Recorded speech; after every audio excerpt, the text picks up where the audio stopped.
इतना ही नहीं, श्री कृष्ण की रासलीला, भरत मुनि का नाट्य शास्त्र, ये सभी हमें बताते हैं कि नृत्य केवल अभिव्यक्ति नहीं बल्कि आत्मा और परमात्मा के मिलन का मार्ग है। मध्यकालीन इतिहास पर भी अगर नजर डालें तो महाराजा चिक्का देवराज, जो कि मैसूर साम्राज्य के 14वें शासक थे, इन्होंने अपने राज्याभिषेक के अवसर पर तांडव नृत्य करते हुए कृष्ण की छवि वाले देवराज के सोने के सिक्कों की श्रृंखला चलवाई थी।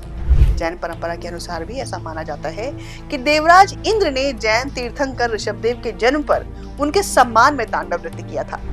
उसी प्रकार बौद्ध देवता अचल को कुछ चित्रों में तांडव शैली में विघ्नराज, जो कि बाधाओं का एक राक्षस है, उसे रौंदते हुए दिखाया गया है। दोस्तों, आज जितनी भी कला, संगीत या नृत्य प्रचलित हैं, वे सभी तांडव नृत्य की ही देन है। ये एक तीव्र शैली में किया जाने वाला नृत्य है, वहीं लास्य एक सौम्य शैली है। भारत के प्रसिद्ध डांस भरतनाट्यम, कुचिपुड़ी, ओडिसी और कथक लास्य शैली में किए जाते हैं। वहीं कथकली तांडव नृत्य से प्रेरित है।